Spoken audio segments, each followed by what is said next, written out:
Alright, welcome to another episode of Worst Plays of the series. We got first clip, Nigma vs Tundra. Level 3, Skeeter's gonna try to link Tidehunter for some damage, and if we watch closely, okay, let me slow down the clip. If we watch closely, my control actually doesn't go anywhere, he just stands here and tries this creep, right? He's actually trying to get Croaky to level 3, but Croaky doesn't help him out, and then this results in them both dying later. Yeah, this is like really weird because, you know, mind control won't be just looking at Kuroki and seeing that he's almost level 3, right? So Kuroki must have told him that. Then I don't understand why Kuroki wouldn't be helping him kill the creep, right? He can just use his third skill on the creep, or he could just like auto the creep, whatever. Because he's being linked, he does less damage every second. And then it's like a really crucial time. Like they need to kill the creep ASAP to kill Razor, right? Because the longer it's linked, the less damage Tide has. So it's just really, really confusing. Alright, so right here we see that Kuroki makes another misplay. So they see Sand King and Bane TP mid for a kill on mid, and they leave Razor alone. Right, so let's watch the game. So Kuroki uses Purifying Flames once, right? And then does it a second time. But for the third time, he actually makes a pretty bad miscalculation. Actually does it way too slowly, you know, underestimates the healing. And then Razor actually ends up getting away from this gank.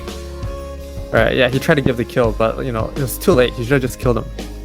So it's kind of weird because, you know, Kuroki's drafting is pretty good, right? He's always had a pretty solid draft, right? But it feels like he drafts heroes that are good against enemy heroes, but not heroes that they're really familiar with, right? So this kind of stuff happens.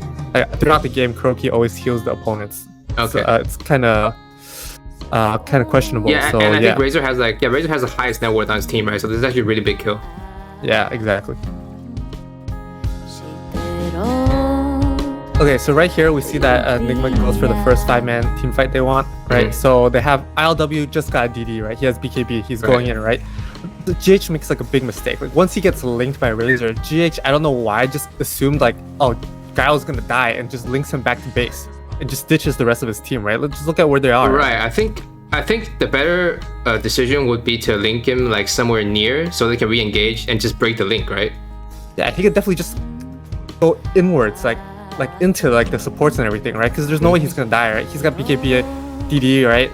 Razor's links is like gonna be gone. Right here, we can actually see Miracles right here. Like he's in the perfect spot for our flank, right? And they have Tidehunter ult, right? Even if Guile's gonna die, they have Kuroki's ult, they have Oracle ult, right? Everything. There's no way that he dies. And Sand King shows top as well, by the way. Right, exactly. This is like a 4-on-5 easy win with DD, and GH just goes home.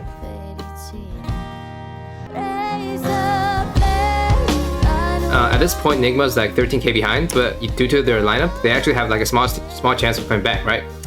Now, but over here, when they're trying to defend their tier 2, Kuroki actually steps in vision of Tundra's ward, like he just walks down the high ground for some reason and just gets, you know, deleted right before the fight starts.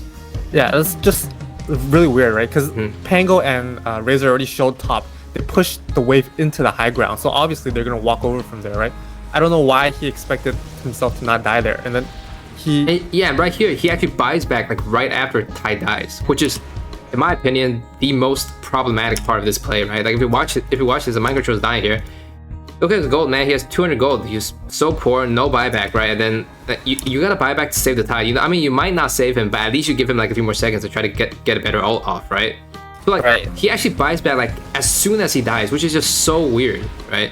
Yeah, and then Tide is forced to ulti the Razor with an Aegis, so that's effectively pointless, right? And then the thing to note is that Kuroki has the Psychic Headband. He can reach tier 2 tower with his ulti from the high ground. So I don't know why he went down. Alright, so right here we see 9 and Miracle make a big trade at mid, right? And actually, I think it's like calculated by Miracle because he actually has a pot coming out right now, right? So after they trade, you know, he definitely has a pot, so he has that advantage, right? He can last hit, and then 9 has to run away, right? Right, 9 has no pot. Yeah. Right, but he actually makes a mistake, right? So, I wouldn't call it a mistake. You know, tower dives really can't be called a mistake, but so right here he tries to tower dive. He gets his pot canceled, which is normal, right? Because he's trying to kill, right? I think he hesitates too long. He should first skill like much faster, and then he tries to predict, and ends up just missing, right? And then he actually loses the advantage he got from his pot. So he tries to farm this creep wave, and 9 just kills him on the side, right? With one skill. So this basically just threw his lane.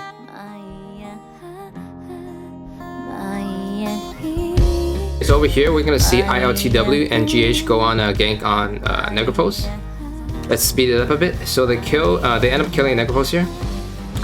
And then 9 goes on ILTW, right? Now if you watch ILTW closely, right, he has like 2 chances to use Blink to try to get out. Okay, so this is the first, here's the first chance. He actually try to use his blur, right? But actually, out of all his spells, Blink actually has the lowest cast point, right?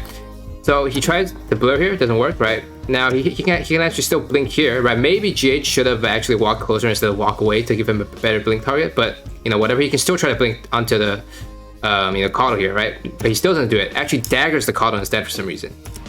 Right, and like as you said, right, like blinks faster, right? So if he daggered, he definitely could have blinked out. And then because he died right here, right, Miracle comes and they actually don't have the slow, they don't have the damage to kill 9, so they go on Saksa. But then Miracle misplays and actually has to use up all his skills just to kill Saksa, and then ends up dying, right? So this brings us back to the point where, you know, Kuroki does really good drafts and everything, but I feel like he picks the heroes that they're not that comfortable with. Like for Miracle, he's played 7 games in pro play and he lost 4 of them, right? He has like a 40% win rate, like lower sub 50. So yeah, definitely could have played better and not died there.